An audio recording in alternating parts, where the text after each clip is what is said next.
I'm not a professional in any sort in spaghetti or spaghetti tasting or spaghetti making. La donna è mobile, qual piuma al vento. Good day, viewers. So this evening, I will be reviewing a bowl of spaghetti, naturally, and I've decided to share it with all of you today, simply because I ate a fuckload of spaghetti and I figured, why not make a hobby out of it? So today we've got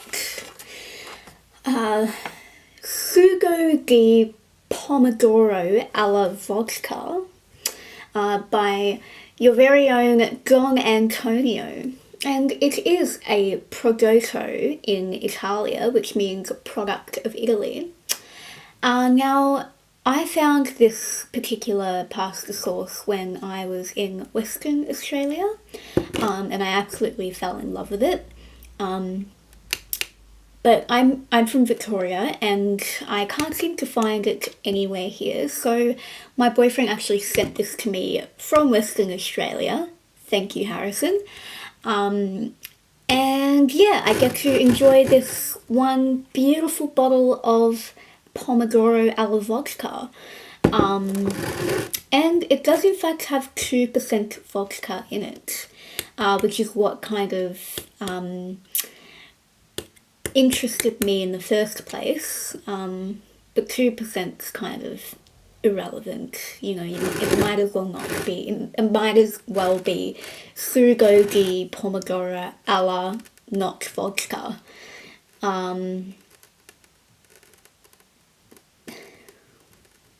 That was so lame. But yeah, so we'll get on down to the review. That's all done. So first of all, delicious, as always. A bit on the hot side, which I do like, but there was a lot of, with the chili flakes, I was at the end of my chili flakes, so they were like more powdery than the seeds, and that could be a little bit overpowering at times, but it really depends the kind, like what kind of spice level that you like.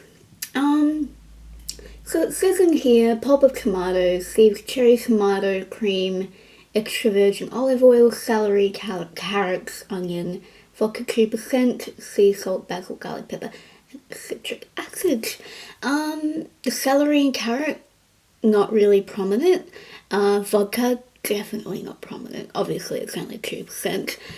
Look, it tastes like normal pasta sauce to me, but there's something in it that I can't quite grasp.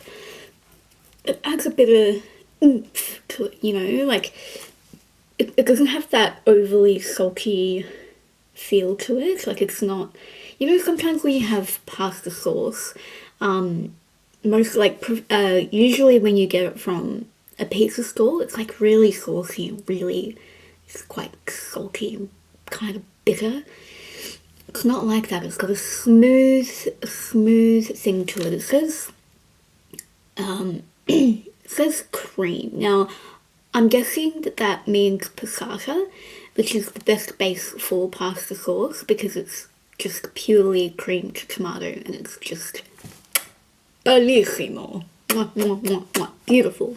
I would recommend, if you want to make this recipe at home, I would put red wine in it. I've had it with red wine before and it's really quite delicious, because it just adds that little bit of Italian richness to it that a lot of restaurant tomato pasta sauces have.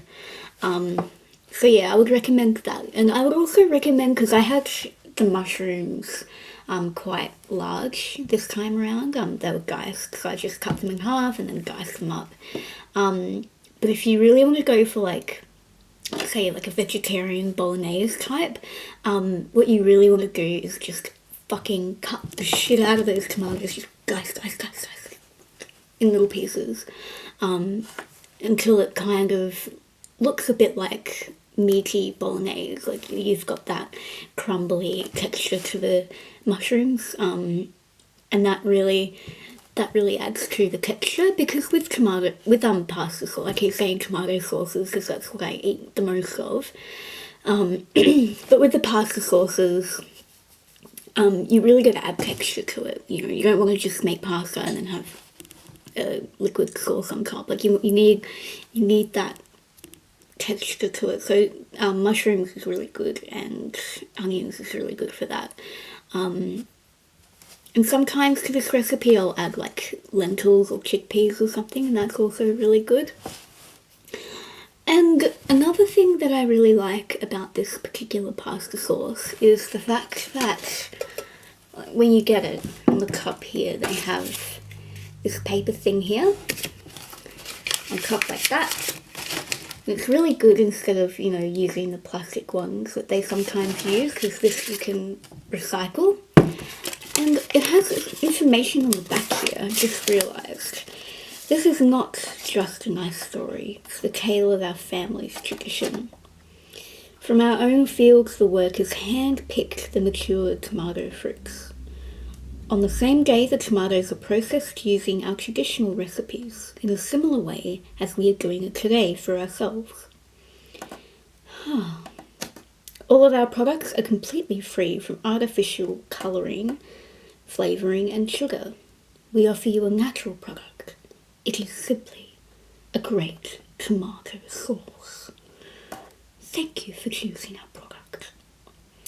There you go. It's a nice little thank you from the pasta sauce maker. And you get that in 4 languages, see? So obviously they're distributing it in 4 at least different countries, which is nice for that family. It's by Donna Antonio. Very Italian, you know. Sometimes when you go to supermarkets, you get a lot of like westernized pasta sauces, which are really quite average. But this is the real deal, you know. Unfortunately, it's not very vodka based, so I don't really think that would be appropriate for a pasta sauce anyway. But you know, I kind of like that it said vodka on it, because I don't know, maybe I'm an alcoholic or something. But yeah, overall I would give it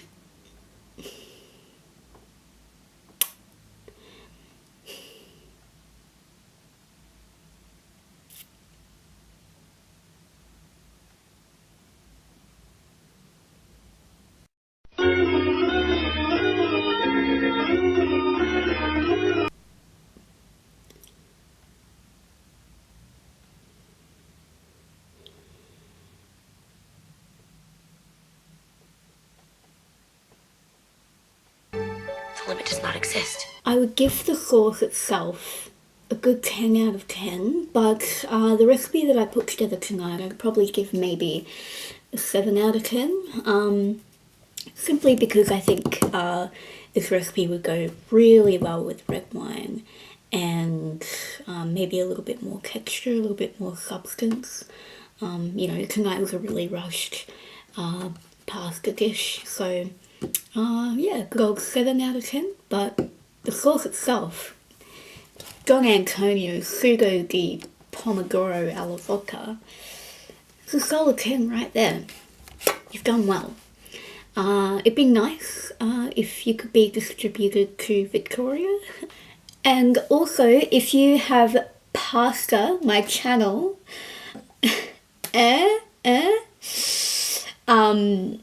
and you liked this video, leave a subscribe and a comment and a like, and maybe I'll make another one. Thank you.